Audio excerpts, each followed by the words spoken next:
প্রেমানন্দ মহারাজকে একজন ভক্ত জিজ্ঞাসা করছে, সব সময় ভালো মানুষরাই কেন কষ্ট পায়, আর যারা খারাপ কাজ করে বেড়াচ্ছে তারা তো বেশ আনন্দে আছে, তাদের কোনো কিছুর অভাব নেই। ভালো মানুষদের সাথে এমনটা কেন হয়? এটা শোনার পর প্রেমানন্দ মহারাজ আমাদেরকে একটা গল্প শোনাচ্ছেন। তিনি বলছেন, একসময় দুজন বন্ধু ছিল। তারা যখন বড় হলো তাদের মধ্যে একজন কুসঙ্গ শুরু করলো, যেমন খারাপ লোকেদের সাথে মেলামেশা করা, নেশা করা, খারাপ জায়গায় যাওয়া, যুবতীদের সঙ্গে সময় কাটানো, এইসব। আরেকজন প্রতিদিন গঙ্গায় স্নান করতে যেত, ভজন করত, শাস্ত্র পাঠ করত, সবার সাথে ভালো ব্যবহার করত। অনেকদিন পর দুজন বন্ধুর আবার দেখা হলো। দূর থেকেই তারা একে অপরকে দেখে চিনতে পারল। একজন গঙ্গায় স্নান করে আসছে আর একজন নেশাগ্রস্ত অবস্থায় রাস্তা দিয়ে আসছে, এবং দুজনেই একে অপরের দিকে এগিয়ে চলল। এবার গঙ্গায় স্নান করে যে ফিরছিল সে খালি পায়ে ছিল। হঠাৎ তার পায়ে একটা খেজুরের কাঁটা ঢুকে গেল এবং সে যন্ত্রণায় কাতরে উঠল। সে খুব কষ্ট পেল। অন্যদিকে যে বন্ধুটা খারাপ টাচ করত তার পায়ে একটা থলি লাগলো। সে থলিটা তুলে দেখল সেটা স্বর্ণ মুদ্রায় ভর্তি।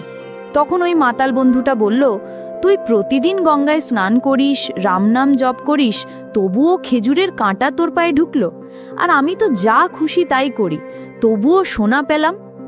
এই দেখে গঙ্গা স্নান করা বন্ধুর মনে খুব দুঃখ হলো। সে ভাবল, আমি এত নিয়ম করে চলি, তবুও কাঁটা ঢুকে গেল, আর সে এত খারাপ কাজ করেছে তাও সোনা পেল। তাহলে আজ থেকে আর গঙ্গা স্নান করব না, আর ভজন করব না। তখন তার মনে সংশয় জন্মালো। আর যখন কোনো ভক্তের মনে ধর্ম নিয়ে সংশয় তৈরি হয়, তখন স্বয়ং ঈশ্বর সেই ধর্মবোধ সম্পন্ন ব্যক্তির সংশয় নিজে দূর করতে কোনো না কোনো রূপে আসেন, হয় কোনো গ্রন্থের মাধ্যমে, নয়তো কোনো সাধুর মাধ্যমে। তখন এক সাধুর রূপে ঈশ্বর এলেন এবং বললেন, বেটা, তোমার পায়ে কাঁটা ঢুকে গেছে, দেখি তোমার পাটা আমি কাঁটাটা বের করে দিই। তখন ঈশ্বর কাঁটা বের করতে করতে বললেন, তুমি ভগবানের ভজন করো, ভগবানের নাম জপ করো, তুমি খুব ধন্য ব্যক্তি। তখন ছেলেটা বলল, এইসব কথা বলবেন না, আমি ধন্য নই, ধন্য তো সে যে সোনার মুদ্রা কুড়িয়ে পেল। তখন সাধু বললেন, তুমি তোমার পূর্বজন্মের কথা জানো না। তোমার পূর্বজন্মের কর্মফল অনুযায়ী এই সময়ে তোমার শুলে চড়িয়ে মৃত্যুর শাস্তি হবার কথা ছিল, কিন্তু এই জন্মে তুমি অনেক গঙ্গা স্নান করছো, নাম জপ করছো, ভালো কর্ম করেছো, তাই এই জন্য শুধু কাঁটা ঢুকে তোমার আগের জন্মের সব কর্মফল নষ্ট হয়ে গেছে। আর তোমার ওই বন্ধু যে আজ সোনার থলি পেয়েছে, তার ভাগ্যে আজ চক্রবর্তী রাজা হওয়া লেখা ছিল, কিন্তু সে পাপ কর্ম করে করে আগের জন্মের সমস্ত ভালো কর্মফল নষ্ট করে ফেলেছে এবং শুধুমাত্র একটি সোনার থলি পেয়ে খুশি হয়েছে। তার সমস্ত ভালো কর্ম এবার শেষ, এরপর তার পতন নিশ্চিত। আর তোমার জন্য এই কাঁটাই শেষ কষ্ট। এবার তুমি যদি আর কোনো পাপ না করো, যেমনভাবে চলছিলে সেইভাবেই যদি চলো, তাহলে তুমি মৃত্যুর পর পরম ধাম লাভ করবে এবং এই জন্মেও তোমার অনেক উন্নতি হবে।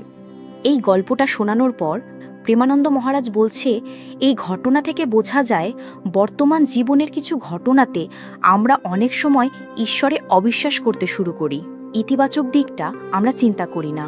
তখন ঈশ্বরের এই মঙ্গলময় ব্যবস্থায় আমাদের বিশ্বাস নষ্ট হয়ে যায়। তাই তোমরা ধৈর্য হারিও না, ঈশ্বরের ওপর বিশ্বাস রাখো, কারণ ভগবানের লীলা বোঝার ক্ষমতা কোনো মানুষের নেই। কারণ ভগবানকে বলা হয় মঙ্গল ভবন অমঙ্গল হারি। তাই ভগবান যা করেন ঠিকই করেন, তিনি কখনো ভুল করেন না। আমাদের উচিত ভগবানের উপর পূর্ণ বিশ্বাস রাখা এবং আমাদের কর্মকে ঠিক রাখা, তাহলেই ঈশ্বরের আশীর্বাদ সর্বদা আমাদের উপর থাকবে। তো বন্ধুরা, আজকের মতন এটুকুই। আশা করছি এই ভিডিওতে প্রেমানন্দ মহারাজ আমাদেরকে যেটা বোঝাতে চাইছেন সেটা তোমরা বুঝতে পেরেছ। যেমন ভগবানের উপর বিশ্বাস রাখো, ভগবানের নাম জপ করো, ভালো কর্ম করো, তাহলেই আমাদের সাথে ভালো হবে। কিন্তু হ্যাঁ, তার জন্য সময় লাগতে পারে, কারণ আমাদের আগেকার জন্মের যে খারাপ কর্মগুলো রয়েছে সেই কর্মগুলো নষ্ট হতে সময় লাগবে। তার জন্য হয়তো আজকে আমাদের সময় খারাপ চলছে, কিন্তু একটা সময় এমন আসবে যখন আমাদের লৌকিক এবং পরলৌকিক সব রকম উন্নতি হবে।